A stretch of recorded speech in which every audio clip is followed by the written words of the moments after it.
Hello po mga kasindero. Magandang araw po sa inyong lahat at mapagpalang araw po sa inyong lahat.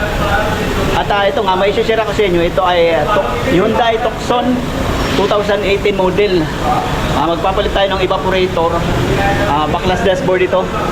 At yan Tucson, Tucson, layuan mo ako. Nga pala, last day ko ngayon. Pambihira. Last day ko ngayon, ito ang aking paalam. Tingnan nyo. Natanggal ko na yung natanggal ko na yung dashboard. Buo yan, pag tinatanggal buo yan. Ito lang tinatanggal. Itong mga wiring na to sa fuse box ito. Ang tawag sa smart fuse box. Tapos ito naman ay dito, dapat pala hindi na tinanggal to pero tanggal ko na ito lang pala tinanggal. Yan, manibela, yung yoke, tanggal yung yoke buo kasama yung manibela, buo na tinanggal tinatanggal ko yung dashboard. Yan, mga wiring lang. Tapos yung console box, buo yung tanggal. Ito lang i-share ko sa inyo mga kasindero, mga kababayan. Dahil ako yung uwi na. Tour good na tayo. Ito yung ito yung dashboard. Di ko na tinanggal yung stereo. Sasapinan ko na lang pag iniga ito. Pero mamaya ko na yung babaklasin kasi wala pa naman yung wala pa yung gaganyan. Gaganyan. Yan. Ganyan lang. Ganyan lang. Sapinan lang yung stereo. Siguro, yan. Yan. Tanggal. Ayan, ito yung ito yung evaporator kasama yung heater core. Yan. At yun. Dati pag di ko lang alam, parang Ford yata yun. Ford yata yung naiiwan yung evaporator. شوف باجين الماسورة Kaliwali. لك والله مو هذا الشغل يا أخي Tapos yan والله مو هذا الشغل يا أخي dito sana magtatanggal ng sa yoke. Kaya lang tawag dito, nakaharang ito. Madudukot naman doon sa baba. اي مشكلة يبهدلنا. Okay na. Okay na. So yun ang mga kasindero. Mamaya papalit lang kami ng evaporator. Ito nga pala kapalit ko. At pag di nakahanap ng evaporator ngayon, siya na magkababalik. Di niya kabisado. Di niya kabisado yung pagtanggal ng tinuro-turo ko pa. Tapos tawag dito, sabi niya, tatanggalin pa yan. So yun nga mga kasindero, mamaya tayo natin yung evaporator kung dumating. So ito na nga yung bago mga kasindero. Ayan may meron siyang leak.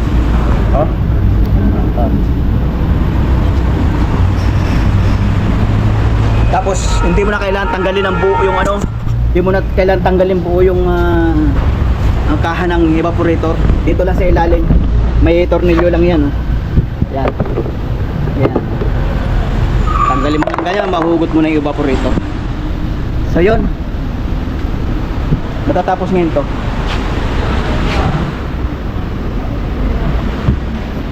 Ay. So ayan na nga mga kasindero, nakabit na yung evaporator na bago. Mahina na yung aking ilaw Yan. At ikakasana natin ulit doon sa kanyang kinalalagyan. At may mga miro shout out.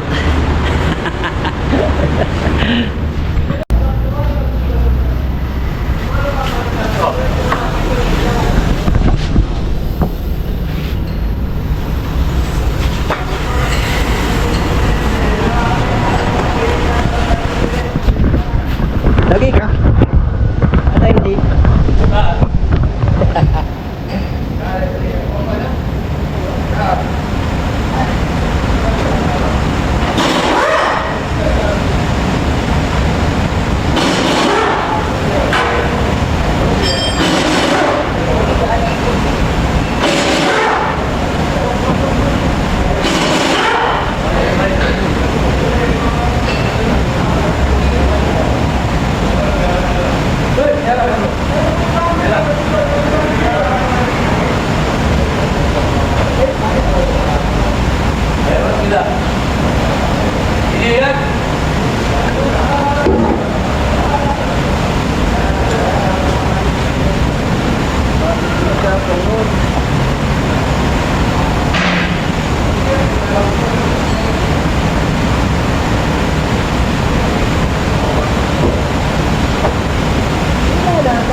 So ayan ang mga kasindero, nakasana.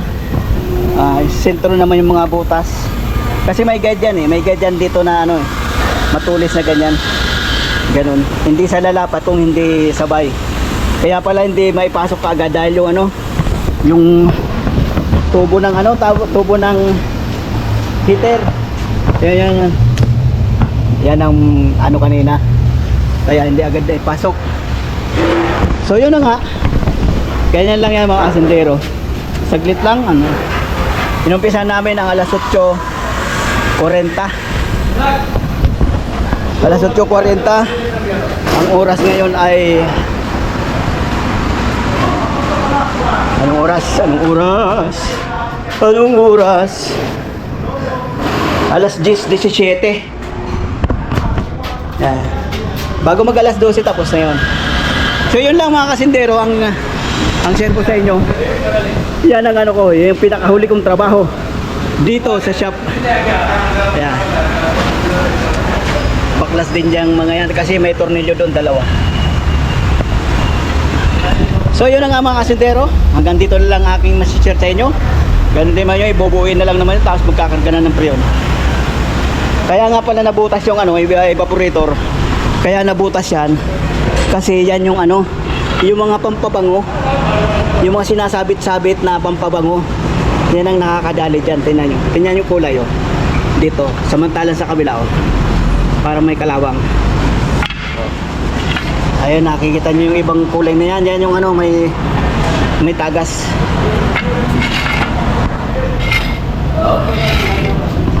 So yun na nga mga kasindero, ganito lang aking masishare sa inyo. Maraming salamat na lang sa inyong pagsubaybay. Kita-kits na lang tayo sa Pilipinas. Bye bye po. God bless po sa inyong lahat.